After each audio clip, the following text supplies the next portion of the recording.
Hey there and welcome. My name's Lockie. I'm a Microsoft technical trainer and it's great to have you here.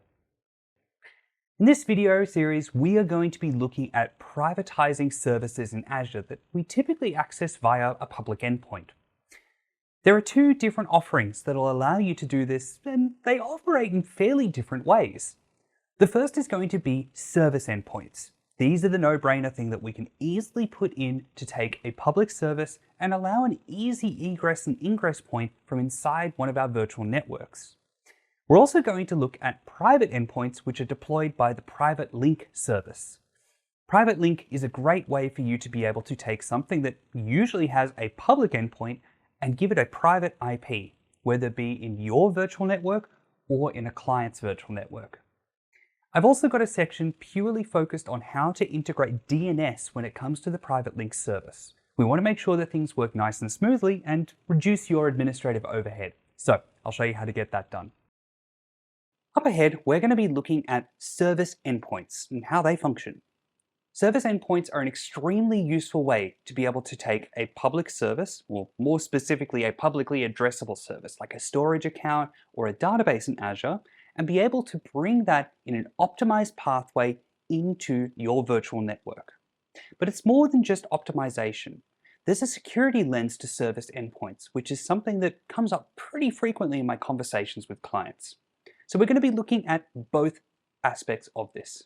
How service endpoint can optimize your data pathway through to services in Azure, and how you can then interlink it with a subnet and use it as a security mechanism as well. All right, in front of us here, we have a fairly typical architecture. I mean, very simplified, but you get the idea. On the left, we have a virtual machine located in a subnet in Azure, and on the right, we have a storage account, something that we wish to access. Note that the storage account is not in the virtual network, because it's not.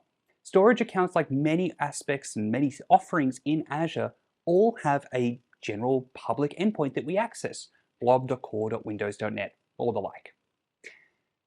The default way that this virtual machine would access this storage account would be by leaving the subnet, leaving the virtual network, attempting to leave Azure, heading nearly towards the internet and going, whoop, hold on, that's in Azure, redirecting our way across to the storage account. It's a fairly roundabout way for us to be able to access this service. So what we can use is the service endpoint to act as an optimization mechanism. Anything in that subnet where that virtual machine lives, we can say, if you're looking for a storage account, head off to the side, there is a faster way to get there. And so by adding a service endpoint in for the storage account service, Microsoft.storage, we can say that if the virtual machine is looking for a storage account, we can just hop off to the side. Any storage services in this region will now be accessible via this pathway, and it is a much, much faster way to be able to access this storage service. What's brilliant though is that we can still access the service normally if we are an external user, say someone coming in from the general internet, if we need to grab a PDF that you've published in there. Not a problem. Through the internet into the storage account is still accessible. Even from an external location like an on-premises site, we can still access that storage account normally. So this is one half of the picture, optimization. But the second part that comes with a service endpoint is the ability to add restrictions on where data comes from. Now, each service implements this in a slightly different way, so I'm going to continue using storage accounts as the example. When you configure a storage account, we can actually restrict traffic to certain IP ranges. And by adding a service endpoint, the IP range can also have a secondary little piece of information attached to it, which is this coming from an Azure Virtual Network subnet that you've specified? Effectively, we can add simple firewalling rules to this storage account, easily preventing access via the public internet, but still allowing on-premises users or users in certain subnets to access the data. So, service endpoints are a double lens. We have the optimization pathway, making sure that data works quickly and efficiently in your environment with the least number of hops. And the second is security, adding different layers of restriction to ensure that only certain IP addresses are actually able to reach your environment and your secure data. There are many other ways in the storage account or database mechanism that we can restrict this further. But from a networking perspective, this is an absolute no-brainer. It is the easiest way to get us up and running and add both optimization and security restrictions straight off the bat. Storage accounts are just one example of a service that can utilize the service endpoint paradigm. Many services do have this enabled today, and this is far from an exhaustive list I've got on here. But there are a couple of things that are really worthy to know. When you deploy a service endpoint, this isn't a one-to-one mapping. If I open up Microsoft.storage as an example, this one here, this is opening up all storage accounts in the region. So we're purely focused on that optimization. Remember, the security part happens on the individual instance of whatever it is you're deploying. The other thing to remember is that depending on the service endpoints can either be very, very quick, maybe a minute or so to deploy, or up to 15 minutes. Just plan for them in advance is really what I'd say. Not something we want to deploy in anger, but it's not the longest service to deploy either. Okay, let's dive into a demonstration in the portal. I want to show you how you deploy a service endpoint now and just show you how that restricting works from the perspective of just one particular offering. In front of us, I have my hub that is located in East US. And what I want to do is add a service endpoint to one of the subnets that already exists. And yes, you do need to add service endpoints on a per subnet basis. Keep that in mind when you're planning things out. In the top left-hand corner, I'm going to select the blade here, scroll on down, past my subnets, etc. And we'll see service endpoints listed there. When I click into service endpoints, you'll see currently I have none available. Not a problem. To deploy a new service endpoint, there's two ways around it. You can either pre-deploy in the way that I'm going to show you now, or you can go to the resource you wish to have enabled for a service endpoint, and then through the process of turning on the firewalling and the restrictions there, service endpoint will actually get enabled for you. Let's add it here. By hitting add, I can select one or more service endpoints. I'm going to specifically select storage, and note that there is two here. One for storage in the region you are in. This would restrict it to just East US. And one is for storage globally to allow you to access storage accounts in a global sense. We're going to keep this within the region. No policies need to be selected at this stage. And we can easily go through and just select the particular subnet we wish to target. One or more. I'm going to select both of my shared subnets here. By hitting add, the deployment mechanism will go through. Now, I know Microsoft.storage is a relatively fast service endpoint to deploy, so this will be done within just a couple of seconds. And by hitting a quick refresh here, we can expand that out and we can see exactly how things have been deployed. And we can also see what locations this has allowed me to access. East US, West US, and West US 3. This is the primary and the replication region for storage endpoints. This makes sense if you're using some sort of global replication and we need to access both sides of the regional mapping there. All right, I'm going to take you across to a storage account now and I'm going to show you the other side of this, the security lens where we actually add restrictions to ensure that we can only access a particular storage account from this location. Here we are. I've started creating a new storage account, and this isn't something you have to do as you create a storage account. You can also retrofit this onto any service that supports service endpoints. I've already filled in some of my basic information on this main page, but what I want to do is go ahead straight to this networking tab. By clicking into networking here, I'm presented with a few different options. Now the phrasing will be different depending on the service you are looking to add this service endpoint to, but it will be similar to this. We can either enable public access. This means that as long as someone has the correct authentication and authorization, they can access the data in the storage account. We can disable public access and use only private access mechanisms. That's going to be different to what we're seeing with service endpoint. That's something we'll look at in the private link area. Or, and this is what we want, public access from selected virtual networks and IP addresses. This is where we can add that restriction to a particular virtual network, in this case, our shared East-US hub, and particular subnets. And I am just going to select the two subnets that I have deployed my service endpoints to. From there, we can select all of the standard network routing options and everything that we need within a storage account.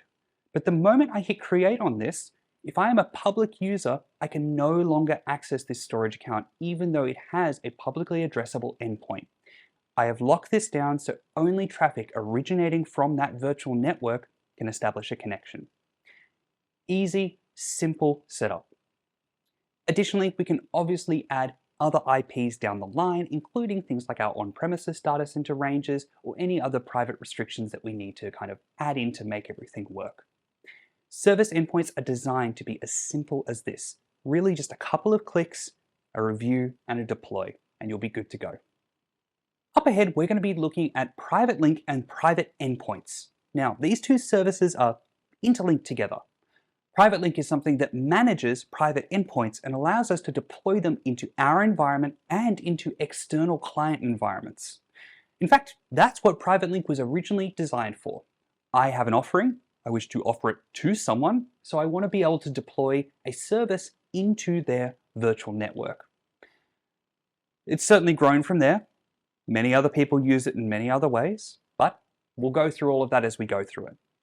You're going to hear the word private a lot over the next little while, so let's dive into a whiteboard where you hear it a lot more. In front of us here, I have a relatively simple architecture. We have a couple of database instances that are running in Azure. These are PaaS offerings, things with public endpoints that we can easily address. I've also got an on-premises link that's got a gateway linking things together. Could be an express route or a VPN. Obviously, internet is still accessible there. There's a whole bunch of things going on.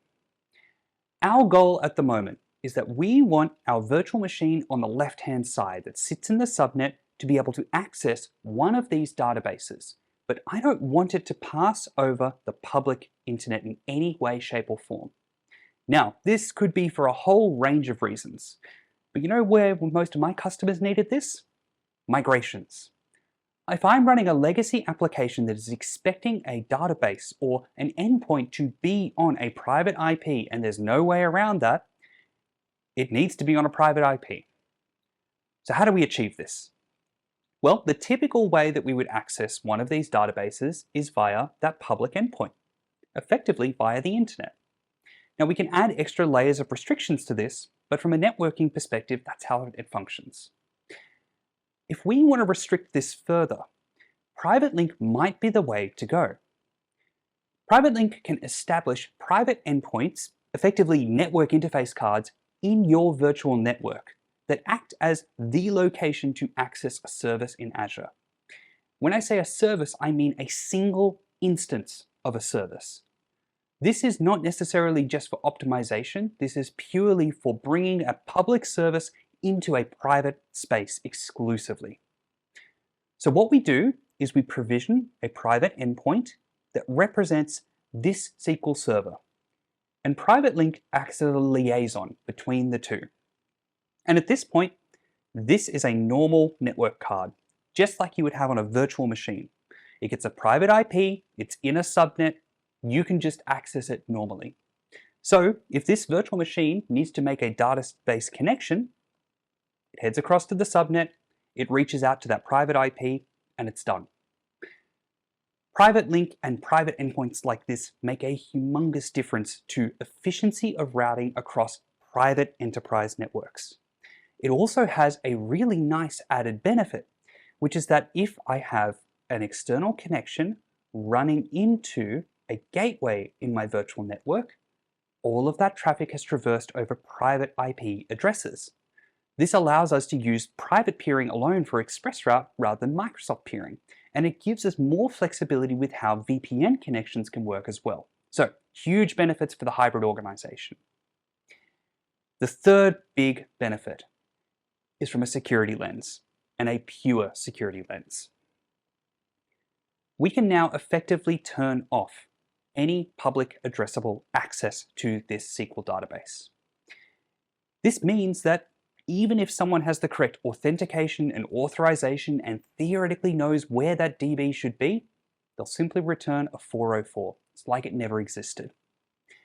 This is only for a single instance of that database though. So other databases will still be accessible via their normal public endpoint.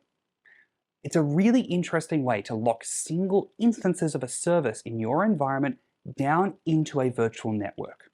So think about where this could be useful for you, whether it be from that security lens, optimization, for routing purposes, whatever it is. Private link and private endpoints have a lot of really interesting mechanisms and a really interesting architectural pattern attached to them. Now, before we go any further, I actually want to talk about what private link was really originally designed for. This is the original pitch architecture of how private link was intended to be used. I am someone who is providing a service. Here, in the case, it's fronted by a standard load balancer. I can attach private link to this load balancer and deploy the endpoint in someone else's network. Totally different tenant, totally different virtual network. Think about the benefits of this. If I am someone who is hosting a website or a platform for a secondary user or a client or a consumer, I can easily go through and just tag and say, this is the place you reference us. Maybe you're doing database as a service or a security as a service offering, and you want to be able to provide an endpoint into a client's database for them to access certain things. Go nuts. This is what it was originally designed for, and it works fantastically for this purpose. Especially because the handshakes that need to happen to make private link work across tenants are robust. You will be going back and forth in multiple handshakes. Yes, I accept that private link is something I wish to use. Do you accept this? Yes, I do. I would like to provision an endpoint. Do you allow that endpoint? I do allow that endpoint. There is a lot of checks and balances to ensure that these connections are being made to the right place at the right time. So if you are looking to deploy a service for someone else, think about how private link might be a way you could leverage this because it restricts it to that internal virtual network of the client. All right, let's jump across to the portal. I'm going to take a simpler attack than a database. We're going to look at a storage account for this one, and I want to show you just a couple of settings that are good to change in the networking stack and how you actually deploy the private endpoints. All right, welcome to the Private Link Center. This is where you're going to be managing all private link endpoint connections. Take your pick, it's all going to be here. Let's head across to the Create tab here. And we're going to create a private link attached to one of the storage accounts I have in my environment. As with all resources, pick a resource group, choose a name, private link 001, and note, we're creating a network card. When I say this is literally creating a network interface card, I mean that literally. We are creating a NIC in your environment that gets deployed to the subnet you are targeting. Pick a region. The region needs to be where the network is you wish to deploy this into, and then choose the resource you wish to reference. Note that these can be resources either in your directory or someone else's, so there's some interesting back and forth you'll need to do if you're working with a client. Now this is in my own environment, so all I need to do is select the right resource. For me, it is a storage account, then the specific resource that I wish to target. Now this is interesting. For each resource you target, there may be sub-resources that you can select. In the example of a storage account, this is for each type of data that a storage account can store. I'm going to pick blob because that's the most common, but make sure you check this when you're considering spinning up a private endpoint because you will require multiple endpoints for multiple data types. All right, selecting blob now. And the third thing we need is a virtual network, somewhere to target this to. Simply go through, select your particular virtual network you wish to target, and then the right subnet. Just like any other network card, we can add private IP configuration of either dynamic or static allocation. We can add this into an application security group to group it with virtual machines. There's a lot of interesting little pieces that we can add into this if we need to. Next is DNS configuration. This is just purely focused on how we are actually going to get private DNS integration functioning from day dot. You'll of course be able to interact with this NIC directly via its private IP. So if that is all you need to do, simply hit no here and you'll be able to do that. If you wish to integrate it with a nice friendly name, I'll show you how to do that in a different time. And once we're ready, hit create and you're good to go. Private endpoints typically take about 2 to 3 minutes to stand up initially, so it's a fairly straightforward process. And if you're not having to do the back and forth with a secondary tenant and working with someone else, you're kind of done at this stage. We can also go through on the individual service and add some additional restrictions, and I'll show you that in just a moment. Welcome back. Here we have the private endpoint area of the networking tab for the storage account I just linked. And you can see here is my connection name, here is that it's in an approved state, and it notes that it was auto-approved. I have permissions, it's in my own tenant, that makes sense. The other thing you'll want to do, and again, this does vary from service to service, so make sure you check out the Learn Microsoft documentation for details on how you restrict this with each service, is head to the Firewall and Virtual Networking tab here. This, by default in a storage account, says enabled from all networks. So the private endpoint is working, but we still have a public endpoint accessible. To add that security restriction, all you need to do is hit disabled here. And by doing that, we have effectively locked off this storage account from its public endpoint. You can only utilize this across the private endpoint now. That's it. That's all you have to do. One little shift like that can make a huge difference to your security operational presence. So if you are adding private endpoints for that purpose, make sure that you add that extra restriction there. Up ahead, we're going to be looking at private endpoints and how you can integrate with DNS. Now, setting up a private endpoint on its own, you're pretty well set from the get-go. But this only gives you an IP address. What if the thing we're looking to do is make something a little bit friendlier, where people can access this private endpoint directly using a fairly standard friendly name? There's some other really good reasons that we'd want to do this as well. Services that are expecting a public endpoint for a storage account or a database won't really know where to go. So we want to be able to redirect them across to the right place, and so they end up going through your private endpoint. So what I'll be doing is just giving you a bit of a detail of how the different DNS configuration options are available and what services we have in terms of Azure DNS Private Resolver to kind of fix this up in an easy way for you. Let's start at the top. So what we have in front of us here is an architecture combining a number of different locations.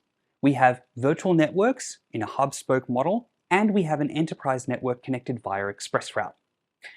Now, what we have is a scenario where everybody needs to be able to access this storage account in the bottom right via a private IP. But we want to try and make this as easy as possible, seamless for everybody.